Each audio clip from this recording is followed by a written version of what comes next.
So first step in trying to figure out more about how stars work is going to be to figure out how far they are, because how we interpret what we see, which is a point of light, depends greatly on how far we think that point of light is. That will tell us how to read and interpret the information we see. So how do you measure the distances to stars? Well, you use a method that has an old and ancient and storied pedigree and was well known to the ancients. It's called parallax, and you probably use this to solve some high school algebra problems.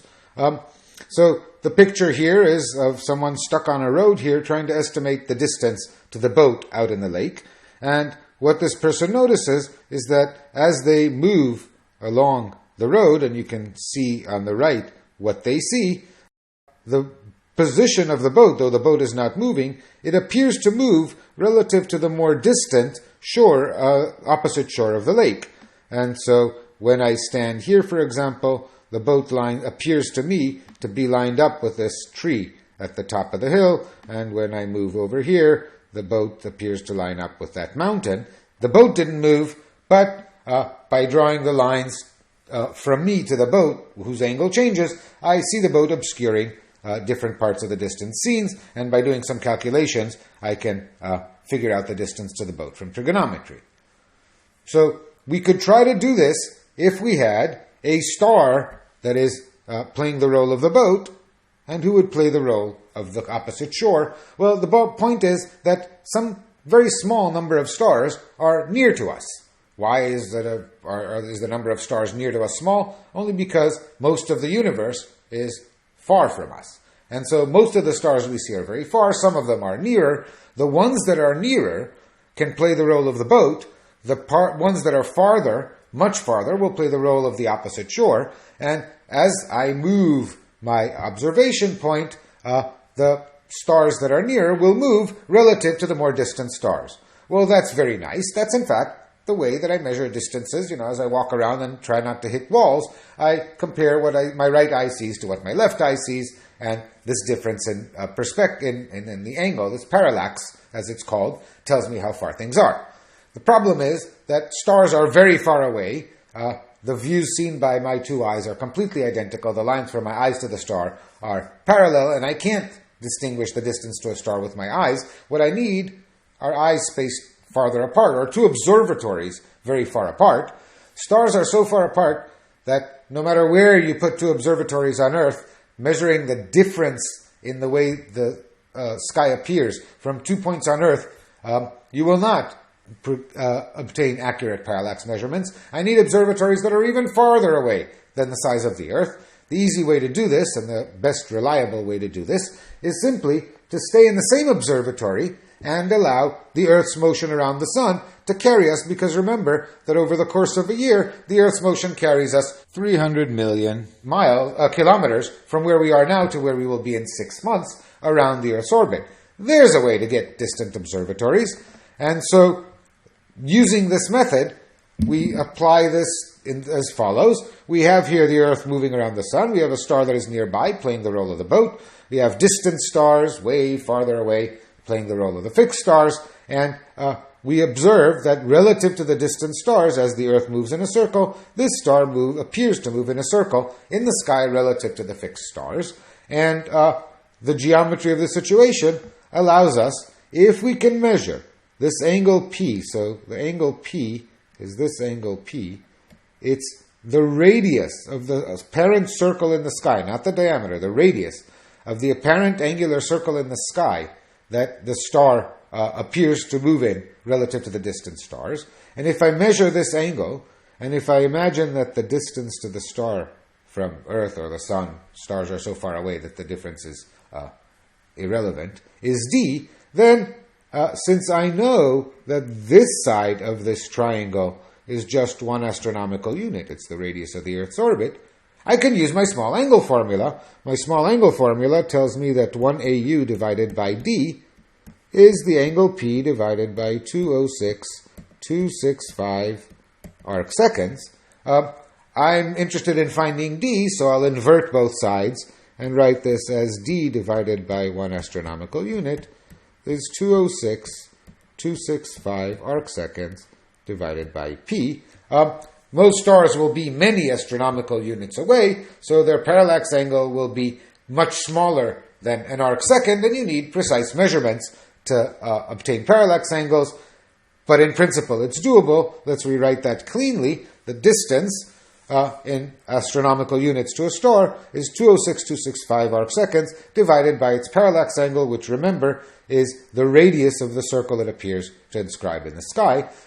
This definition is very useful. It inspires, in fact, the invention of a new distance unit, a parsec, and 1 parsec is defined to be approximately, I'll define it exactly in a minute, 206,265 astronomical units. The reason that we use this definition is that then if I divide both sides by this crazy number, I find that the distance to a star in parsecs is exactly 1 arcsecond divided by its parallax angle. And this is, in fact, the precise definition of a parsec. A parsec is that distance at which a star has a parallax angle of 1 arcsecond. A star at a distance of 10 parsecs has a parallax angle of 1/10 of an arcsecond. The farther the star, the smaller the parallax angle, as we expected. So here's that expression written cleanly, and this is what a parsec means. And it will often use parsecs to measure distances. So this is great. I can define the geometry. Can I actually measure it? The definitions in the geometry were known to the ancients. The first successful measurement of a parallax angle to a star was by Bessel in 1838.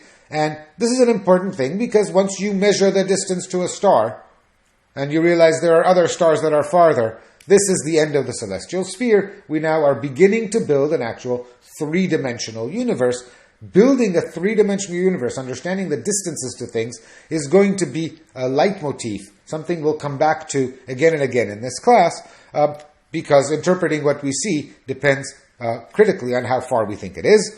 In particular, as an example, to understand what a parsec really is, well, I told you what a parsec is. It's the distance at which the parallax angle is 1 arcsecond. How many meters is a parsec? Well, to know that, I have to know a parsec is 206,265 astronomical units. What's an astronomical unit? Well, the astronomical unit is the radius of Earth's orbit, or the mean radius of Earth's orbit, or now it's defined some other way. More importantly, how do I measure the radius of Earth's orbit, which is what I really need? Well, to measure the radius of Earth's orbit, initially you make whatever measurements you can, that the way Kepler did. Our best measurement today involves measuring the distance from Earth to Mercury at a given moment by bouncing radar waves from an antenna on Earth off of Mercury and measuring the time of flight, multiplied by the speed of light, divided by 2. You have the distance to Mercury or to Venus at a particular instant. And since we know the relative distances in the solar system very well from Kepler's laws, this tells us how much an astronomical unit is in meters. Use that to determine parsecs. We'll later use parsecs to define other distance measurements. We're building the first steps in what is called the cosmic distance ladder. The point I want to emphasize is that every time somebody improves the precision of a measurement low on the rung, that improves the precision of everything above that depends on it. So, for example, parallax angle as a measure of distance depends on how well you know an astronomical unit. Obviously, measuring distances to stars is important. It's so important that in 1989, the Hipparcos mission was launched with the express purpose. It actually spent about a decade in space with the express mission of measuring the parallax angles to as many stars as it could, of course, to the stars near us. And Hipparcos produced initially a catalog of 120,000 stars. That catalog's been expanded. We now have about 2.5 million stars to which we have reasonably reliable distance measurements. So this is great. We now have a whole ball around Earth, more distant things perhaps not, but a whole ball around Earth where we can build a three-dimensional atlas. That's what the Hipparcos catalog is. It's a three-dimensional atlas of at least our local neighborhood. The data is so important that a Gaia mission is planned to launch in 2013 with the express purpose of vastly extending the Hipparcos catalog. Hipparcos produced many useful scientific observations, also the following beautiful image. These are 2 images of Sirius and its stellar neighbors taken in 2 seasons, and if you look at them carefully, you will see that Sirius is farther to the left in the image on the right, and farther to the right relative to the nearby stars. In the image on the left, in fact, this is one of those cereal box images. If you relax your eyes, it's best to print this and look at it from just the right distance. The images of the stars will merge, and you will be seeing a three-dimensional picture of the region of the sky near Sirius using your brain's interpretation of the images in your two eyes. And this is just simply produced by the images that Hipparchus took at two different times of year.